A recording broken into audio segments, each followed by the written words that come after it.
everybody, happy Sunday. It has been a little while. It's been a while since I was here on a Sunday, and I also wasn't here last Thursday, so, you know, mostly it hasn't been for bad reasons. 2 weeks ago this Sunday, it was my birthday, and I baked a cake and stuff. I already explained this actually. Y'all know what? Well, unless you're only watching the Sunday ones, in which case it's a mystery, but I did already justify both my Sunday absences, so it's really just Thursday that I have to justify. Except, I mean, I don't have to justify it because this is a voluntary thing I'm doing and it's my business. But anyway, we're already off to a stellar start.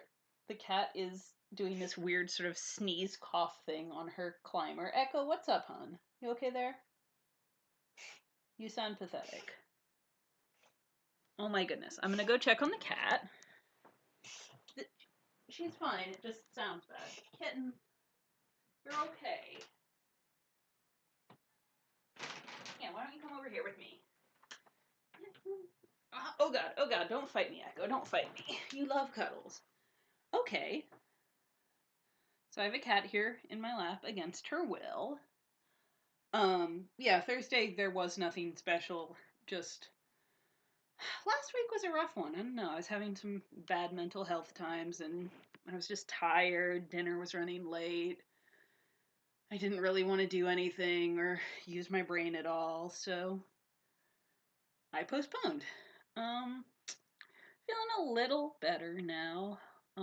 Weekend's good. It doesn't really feel like a Sunday, which I know time has no meaning anymore, but this weekend felt especially divorced from time. It's Mother's Day, so happy Mother's Day if you're a mother and listening to this. And if you have a mother, happy Mother's Day to her. And if this is a tough one for you, I hope you were able to do something good. Could have been tough for a lot of people for a lot of reasons this year, so we FaceTimed with Britt's family. And then I called my mom and she didn't pick up, which is what always happened. And then she called me back several hours later, so we did do that. And I was gonna say I'm not worried she's gonna call me during this stream, but she still could. She does that. But I already talked to her, so I won't feel bad ignoring her if she calls me during the stream. Um, yeah, anyway, I don't know. This last week was just like tough for my focus. It was a rough one with making sure I was actually paying attention to work. Um, I mean, I was getting stuff done, but just my focus is shot, and my focus is also shot because I'm failing to finish this sentence. The weekend's been good. Got some relaxing in. I've been playing more Hearthstone. Playing some Animal Crossing. I don't think I did really any big stuff. Oh, we worked on Legos yesterday. That was fun. We've got the bookshop, and we did the first quarter of that, which is the first floor of the bookshop, and it's very cute. Yeah. Been rewatching Brooklyn Nine-Nine, which is fun. I gave myself a quarantine haircut, which seems to have come out okay.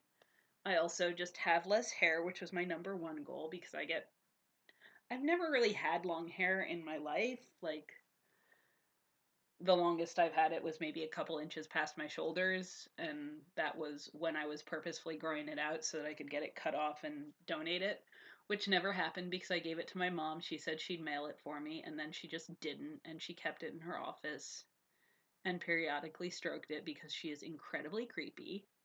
I mean, not always, but she was very creepy about that. And like every couple years, she'll get drunk and be like, "Did I ever tell you I never didn't send your hair to Locks of Love?" And I'm like, "Yes, mom, you told me it was creepy." And she's like, "Okay." As far as I know, she still has it. She's retired now, so she doesn't have an office, but I assume she just brought it home with her and it's somewhere in the house. So that's cool. Anyway, since I've never had long hair, whenever it gets too long, it just starts getting heavy and I don't know what to do with it. So this time I cut it off myself, which was exciting. Um, yeah, I could probably do that again at some point if I have to. Um, Cats are good. They'd been out of Nike's favorite food for a while. She likes the Friskies salmon pate. That is the only flavor she likes. We got a Friskies sampler pack, and she would only eat the salmon, so that was fun. But they didn't have Friskies, so I'd been getting her other salmon pates, which she did not like as much, and she's clearly very happy to have the salmon pate back. So that's nice. Hopefully it'll stay in stock. Should maybe just buy more now. Shipping is very difficult. Yeah, so I hope everyone's having a good weekend and a good May. I feel like April did go quickly and May is sort of back to being slower again. I don't know, I keep being surprised it's only the 10th. But I also don't really have like anything I care about going on in May, whereas like April I had my birthday, so I was like sort of planning around that. And May, the closest thing is I keep worrying that I missed my Animal Crossing villager Canberra's birthday, which I haven't. It's on the 14th. And I need to get her something, but yeah, that's a fun place to be.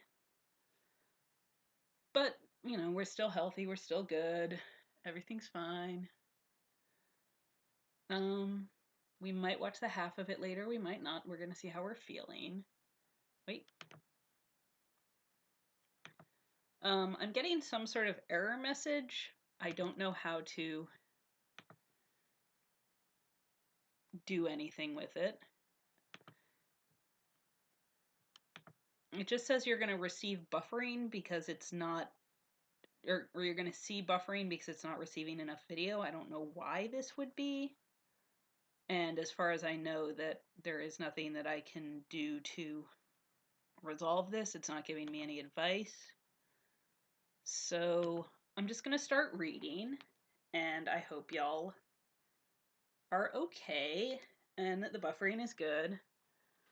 And the buffering is never good. Also, this one is explicit, and I am just going to cut out some scenes, so have fun with that. And yeah, here we go. Clark has never dated anyone, which she used to be kind of bitter about. She's a smart, attractive, interesting celebrity, and she's had several boyfriends, so really it's kind of cosmically unfair that no one has ever actually gone out with her. At the same time, she's had offers, subtle and non-subtle, flattering and creepy, and she turned them all down. She'll admit she's a little picky. She's 15 when she meets Bellamy, and it feels like every stupid love song she's had to sing for every stupid DCOM she's ever been in.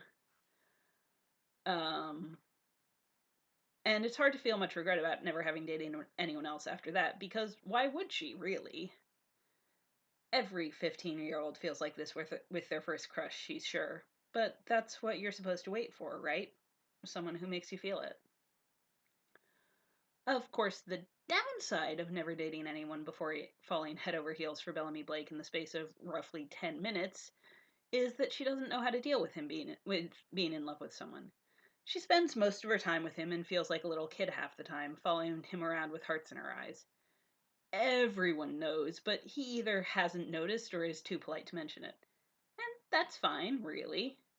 He's her best friend and he adores her, and he might, eventually, adore her the way she wants him to. And even if he doesn't, he'll always be her best friend. She knows that. He's the loyal type. Finn's the one who tells her about the kiss. Good news for Blake, he says, and Clark frowns at the script she hasn't even opened yet. Did he finally get a good subplot, she asks, leaning over to look at the page Finn is on. Even without his finger on the line, she would have spotted it immediately. Ian kisses Penny, right there, in stark black and white. Her mouth goes dry. I figured Marcus would never make it happen, just to spite Bellamy at this point, honestly. Finn muses, oblivious. Yeah, says Clark, automatically, staring at the words so hard she thinks she might light the script on fire. It's not really a surprise, she just figured it would be in the finale or something. Far enough in the future that she would have figured out what to do about all the stupid feelings. That's not going to be weird for you guys, is it? He asks, and he managed to sound both concerned and prying. He has a gift. Totally weird, she says, bright. I'm gonna go make fun about him about it in his presence. Oh, no, wait. I'm gonna go make fun of him about his prescience. I know words. Bellamy's dressing room is across from hers, a little smaller than hers, but he still spends more time in there than she spends in hers. He's never mentioned it, but Clark kind of suspects he didn't really have his own space when he was a kid, and it's kind of novel. She's not sure she's ever hated anyone as much as she hates his mother. But she's gone, and he and Octavia are still here, so Clark thinks they're better off now. They're gonna do fine. Bellamy's sitting in his chair, legs propped up on his dressing table, pen in his mouth as he reviews the script, and Clark realizes miserably that she has no idea what she's planning to say to him. The scene isn't actually weird. They're actors. This is their job. Clark has kissed plenty of people on camera. Bellamy hasn't, but he's been doing this for 2.5 years now, and he's had to do way weirder things. Like pretending to date that cat that one time. And he's been prepared for a romantic relationship between their characters since he auditioned. This isn't a surprise to him at all. I'm actually going to have to give Kane credit for this, he says, mild, not looking up. That's a new thing, and I don't like it. He turns to her, and Clark feels her fists clench at her side. If she's going to embarrass herself kissing him, she's at least going to do it privately. What? You have to kiss me, she blurts out. He shrugs. It's not going to be a problem. You're acting like it's some huge burden. Do you have a curse or something? Are your lips fatal? Bellamy? What? He smiles at her, but Clark thinks there's a bit of nervousness lurking in his eyes, too. I know it might be weird, but... I meant we need to kiss now, she says, before she can lose her nerve. Rehearse it. I don't want the first time I kiss you to be in front of everyone. It'll be awkward. What if we're no good at it? It's not an unreasonable request, she knows that. It honestly wouldn't be a bad idea even if she wasn't vaguely worried she'll get carried away and embarrass herself. Stage kissing is always a little awkward, and Bellamy's never done it before. If she doesn't completely humiliate herself and ruin their friendship, she can maybe give him some pointers. Oh, he says, and licks his lip, which is really inconsiderate of him, honestly. Yeah, no, you're right, he manages, flush creeping up his neck. That's a good idea. Yeah, we want it to be good, right? For your sister and all her shipper friends. He laughs, and that does help. He's still her best friend. Right, for Octavia, he agrees. Clark hasn't actually read the script, doesn't even know what happens before the kiss, so she flips it open and scans the page. It's pretty minimal setup, easy, but she still doesn't know quite how to start. It really shouldn't be a big deal. It's not real, but she's barely 18 and she's gonna kiss the boy she likes. She thinks she's allowed to be slightly less than professional, just this one time. So, I get out of the car, Bellamy prompts, and they run the few lines they have, and then he's putting down his script, wiping his hands on his pants. His hand is tilting her jaw, and his mouth is on hers. Clark doesn't want the Earth to stop. She doesn't want it to be anything. Just because it's not. It's not really their first kiss, it's just work. They're just acting.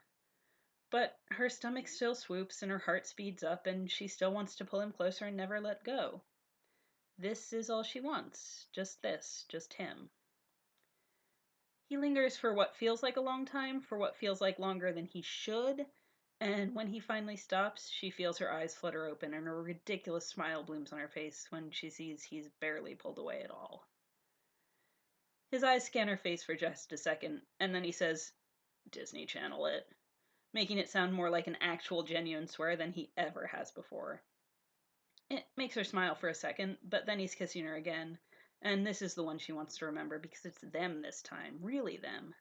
This is absolutely nothing like any of her screen kisses, and she knows it's not because Bellamy doesn't know what he's doing. He wants her too, and it's hard to kiss him back just because her mouth keeps trying to grin, and it's somewhat at odds with making out. And she's not going to give up on this, not when he feels so good pressed up against her, hands firm on her mouth, on her hips, mouth perfect and demanding. He pulls back at the sound of the set reminder, but he still doesn't really move away. He's smiling even wider than she is, and Clark wonders if they can pretend they got food poisoning and go home early. She cannot imagine she's going to be even a little bit useful for the rest of the afternoon. Yeah, says Bellamy, voice husky as he brushes their noses together. That was a good idea. That would have been really awkward in front of everyone. It's enough to destroy any lingering worry Clark had, and she throws her arms around him and holds on for as long as she can before they have to go on set, and he holds on just as hard.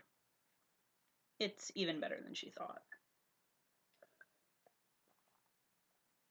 Clark already spends more time at Bellamy's than at her own house, so it raises no alarm bells when she texts her mother and says she's staying over. She's pretty sure her mother already thought they were dating. There was a very embarrassing conversation about protection during the first season of the show that neither of them enjoyed at all, and she's pretty sure it was about him. The thought makes her blush now, and she tries to ignore it. Bellamy cooks while Clark hangs out with Octavia, but she keeps catching him watching her with this smile on his face, and it's kind of overwhelming, honestly, that he might like her as much as she likes him. He's amazing, taking care of his sister since he was just a little kid, getting by on his own, smart and funny and kind, so kind he's embarrassed about it. And she's just some girl whose mother got her a job where the main requirements were looking cute, being able to carry a tune, and the ability to do ridiculous shit without laughing. And that's most of her life. And she knows there's a lot more to her than that, but most people don't see much past there. Bellamy knows her better than anyone, and he loves her, and that's great, but it's still hard to wrap her head around.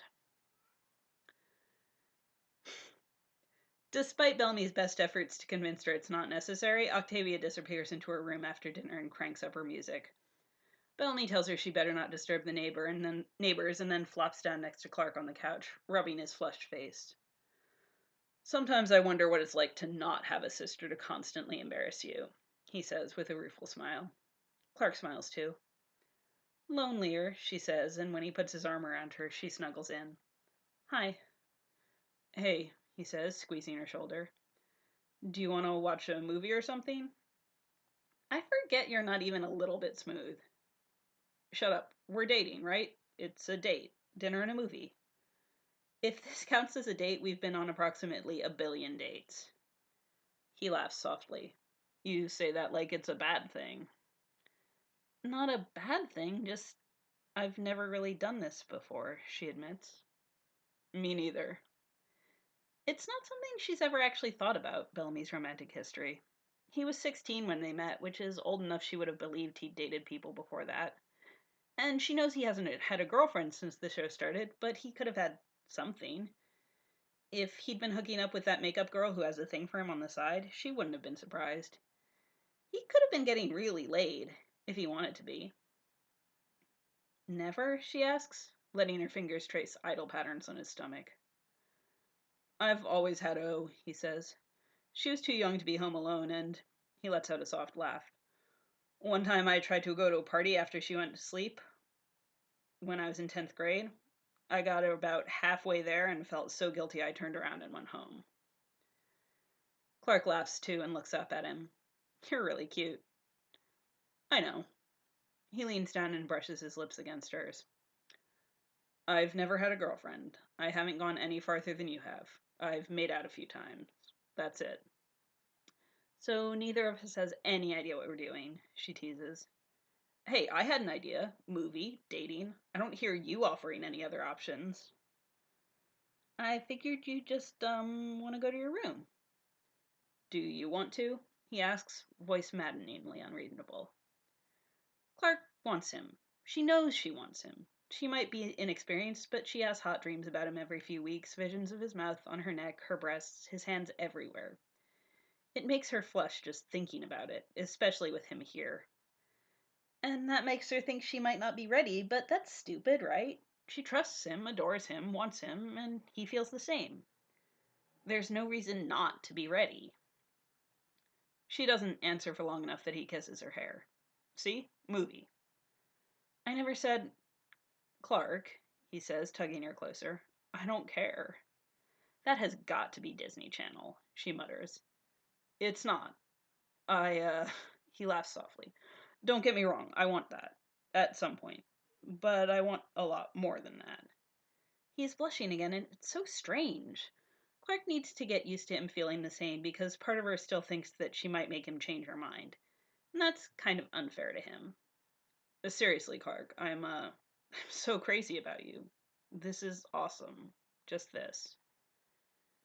She looks at him and he just smiles, a little flushed, but happy, and she laces their fingers together. I'm crazy about you too, she says. So yeah, let's watch a movie. It's pretty much normal, the two of them on Bellamy's couch watching Hunger Games on Netflix because Bellamy hasn't seen it and they both have a thing for Jennifer Lawrence. Except that instead of kind of gradually shifting towards him over the course of the night, Clark starts off in his arms and stays there, and he keeps playing with her hand just for the novelty of being able to. Octavius passes a few times, seems sort of vaguely disgusted at them, and finally says, "You guys are pathetic." Why? I haven't walked in on you making out at all. Didn't you not want to walk in on us making out? Bellamy asks, craning his neck to look at her over the back of the couch. I'm getting a lot of weird mixed signals from you, O. I was gonna sell the pictures online and move out. Solid plan. This is why we're gonna make out in my room with the door closed and locked. Also, if you become a paparazzo, I am going to disown you. Octavia smacks him in the forehead. Good night, dumbass. They finish off the movie, Clark only half paying attention as Bellamy absently toys with her hair. She's almost asleep when the credits start rolling, and she reluctantly stretches and sits up. Bellamy is watching her. Do you want me to, I can sleep out here like I usually do. No, that's okay, she says, standing and tugging him up. He trips a little, laughing, and Clark just leans up to kiss him again, easy when she isn't thinking about it. He makes a soft noise of surprise, but he squeezes her hand and lets her take the lead, opening his mouth for her and not making any moves of his own. Bellamy, she says, smiling against his lips. I really want to make out. Me too, he says. But I meant that thing about not making out in front of my sister. He leans in for another kiss, quick but firm, and then grins. We can totally make out in my room, though. I just don't trust Octavia to not take pictures. It's so sad when you can't even trust your own sister, she teases, and he shrugs. I raised her. I know how she is. Seriously, go brush your teeth and get ready for bed or whatever. We still have work tomorrow. He moved into the master bedroom after his mother left, so he's got his own bathroom attached, which he disappears into. Clark's toothbrush and toiletries are in the main bathroom, and she washes her face and brushes her teeth, and stares at herself for a while. She and Bellamy have never slept in a bed together, but she's passed out on him plenty of times, and she likes it. Why is all this stuff scarier when she knows he wants it too, instead of when she feels like she's getting away with something? It's not like it isn't exciting, too, anticipation coiled low in her belly, but she's never done this on purpose before. It feels a lot easier to screw up. Bellamy always makes her take his room when she stays over, going so far as to actually carry her in even when she's passed out on the couch, so she's pretty familiar with the setup. She finds the shirt of his she likes to sleep in, hid in the back of his closet, so he won't put it somewhere she won't find it, and by the time he gets out of the bathroom, she's under the covers, feeling fairly normal. Where the fuck did you find that shirt? Bellamy asks when he comes out of the bathroom. I haven't seen it in months. I stole it, she says with no contrition. It's my favorite one. Because it's soft and amazing, he grumbles. He kicks off his pajamas, leaving him shirtless in tight boxer briefs, and Clark can't help staring. He grins. Not that I sleep in t-shirts, lucky for you. You get to check me out. He gestures to his chest, making her smile, and then crawls in next to her, pressing a kiss to her hair. So you want to tell me what's up? Clark smiles.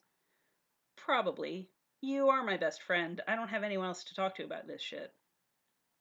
You should get more friends. He tugs her in and noses her hair. Seriously, if you need me to back off, I will. All evidence to contrary. No, it's not that. I like this part. I'm overthinking everything. I don't know how to be someone's girlfriend. Tell me what guys want in girlfriends. You're a guy. He laughs. Are we pretending for some reason I'm not the boyfriend? It feels more normal to ask you for advice about guys in general, not about you. Okay, so guys, all guys, generally, obviously not just me, like you for you. They want to date you because they're already into you, and they like you just how you are. They don't want you to be a different person to date them, and they don't want you to stress out about it. They also want to make out with you and would eventually like to have sex, but they figure that'll happen when it's time. They like long walks on the beach, and Clark laughs and snuggles closer. You're such an asshole. It's all true, he says. I know. That's the stupid part. I just don't know what to do. How dumb is that? I've been wanting to go out with you basically since I met you, and now that I am, I don't know where to start. He's quiet for a minute, and then he pushes her onto her back, gentle, and leans in to kiss her, long and slow and deep. And it feels like a great place to start, honestly. She lets her hands wander over his skin, feeling the muscles on his chest and back, and it's mostly familiar, not... It's Bellamy. She knows him. He's still her best friend. Better? He asks, voice rough. You just wanted to make out, she teases. You said you did too. I did. She buries her face against his neck. Sorry, I'm so fucking happy. I don't know why I'm being so weird. You don't want to fuck it up, he says, as if it's obvious. So it's kind of great for me. You like me so much you're worried about doing something wrong. And you're not? Give it a week. We can switch off or something. He flops onto his back, looking at the ceiling. I don't know. It helps that you're kind of freaking out. Then I can just reassure you. As long as I'm helping, she says, but she is smiling. It's all new. I know, so go to sleep and we'll figure it out later. What time is it? 10:30? We can make out more first. He laughs and tugs her on top of him. If you insist. Okay, and yeah, we're gonna skip this next scene because it's pretty much just a sex scene. You can read it on AO3 yourself. You have eyes and comprehension.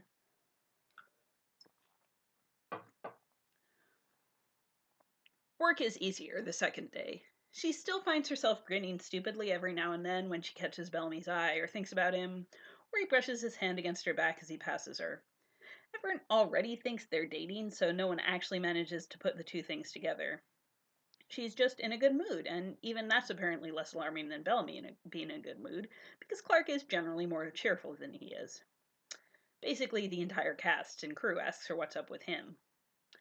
He was happy yesterday, too, Jasper says darkly. What happened? I don't know, Clark says. Maybe he's just in a good mood. He's never in a good mood. He's in a good mood all the time. Okay, not all the time, she admits, when Jasper's dubious look is too much for her to really argue with. But he's a happy guy. He just likes you, Jasper says. He barely even smiles at the rest of us. Maybe something good happened with his sister. Or he's got a good offer for a role after the show. Or he's actually a happy person and you guys are just finally seeing it. I don't know. Why don't you ask him instead of me? Because I don't want to piss him off and screw it up. Bellamy flops into the seat next to Clark. Hey, Jasper. See, says Jasper. What? Bellamy asks, mild. He thinks you're in a good mood. And he's scared. Huh. He puts his feet in her lap. That's good to know. I can use that. I don't know what you're talking about. He still seems like an asshole to me, Clark tells Jasper, patting Bellamy's ankle. If this is you in a good mood, I don't want to know what a bad mood looks like. I love you too, Bellamy says, and Clark flashes him a quick glare because he said it twice and she hasn't managed to say it back, and she feels bad. And she can't say it now. He just grins at her, and Jasper throws his hands up. I don't know why I try to talk to you guys. Everyone thinks you're on drugs, she informs Bellamy once Jasper is gone. I think Kane thinks we're both on drugs. Well, peer pressure's a thing. You're a really bad influence on me, he says. He offers her half a smile. Octavia says she's sleeping over at a friend's tonight. I think she's trying to be nice, so I'm trying to encourage her. You're welcome if you're not doing anything else.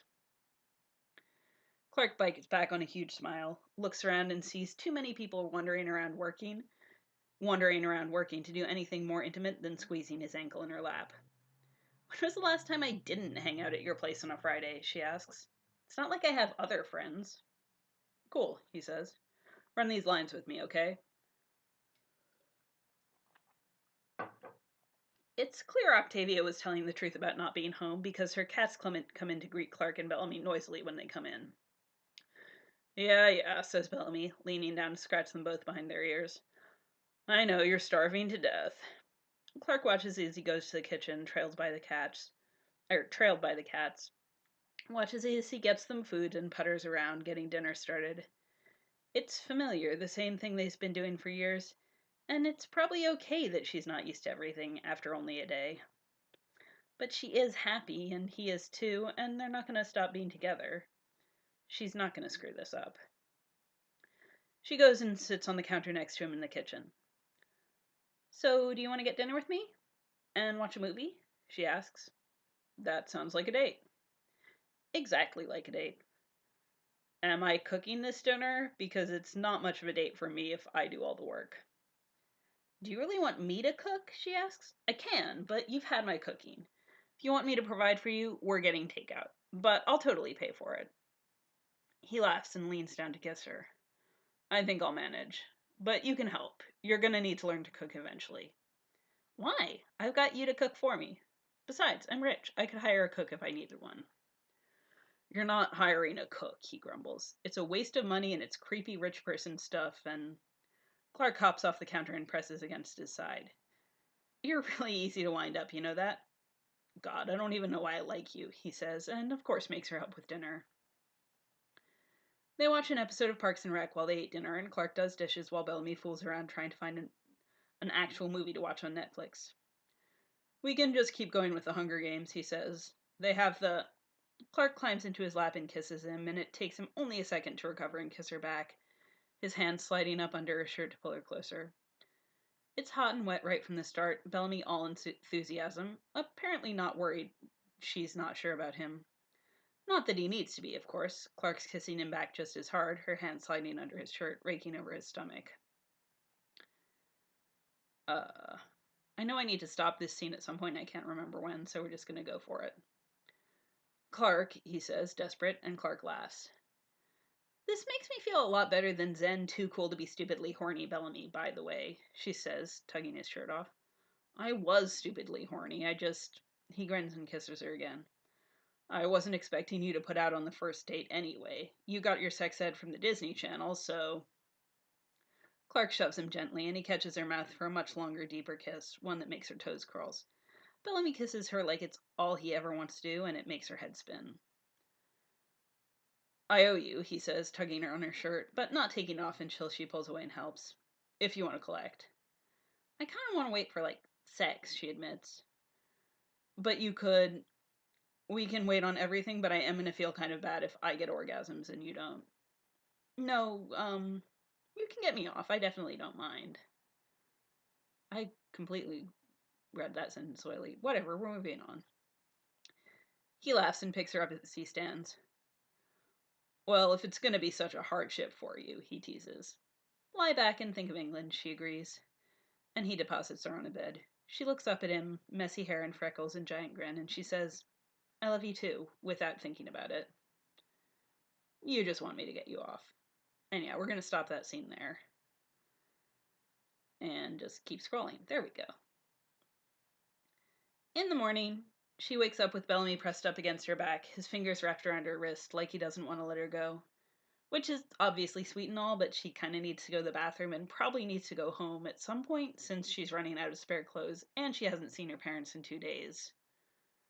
Not that they're worried, she's texted them and they know where she is, but still. They're gonna notice that she's hanging out with Bellamy even more and, well, they aren't gonna care, but she still isn't sure how to tell them. They already basically know. She tries to pull away and he makes a soft noise of protest and noses her neck. "Belle, I have shit to do," she says, turning in his arms. "I need to go to the bathroom and tell my parents I'm not dead." "In the bathroom?" he asks, with a warm, sleepy smile. "Do you really have to call them from the bathroom?" "Shut up." She leans in for a kiss. "If you wake up in the next 2 minutes, you can come shower with me. Otherwise, I'm going home to have my mother actually be right about how I spent 2 days hanging out with my boyfriend for the first time ever, and you can shower by yourself." He staggers in while she's washing her face, and he drops his forehead onto the back of her neck. "It's unfair of you to use nudity to get me out of bed." "You know you get to see me naked basically anytime you want now, right?" "Give me a couple weeks for the novelty to wear off." He wraps his arms around her waist and props his chin on her shoulder. "Are your parents going to keep letting you stay here?" They think I've been sleeping with you since the first season, so yeah. Plus, I'm 18 and I'm getting my own place as soon as the show ends, so if they're really pissed, I'll just get my own place sooner. She plants a kiss on his cheek. I'm not going anywhere. I know, he says, and gives her one more squeeze. It's the Disney Channel best. She shoves him away and he grins and gets the shower going, and Clark has to admit, it really is the Disney Channel best. Okay, so that's the end of that fic. I hope whatever was happening with the buffering didn't cause too much problem. Now the stream health says it was excellent for like half a second, now it's back down to good, so who knows? Whatever happened, I hope it wasn't too disruptive. Hope you had or will have or are having a good Mother's Day and a good Sunday, and keep social distancing as much as possible, wear your masks, etc., etc., and I'll talk to you later. Bye, y'all.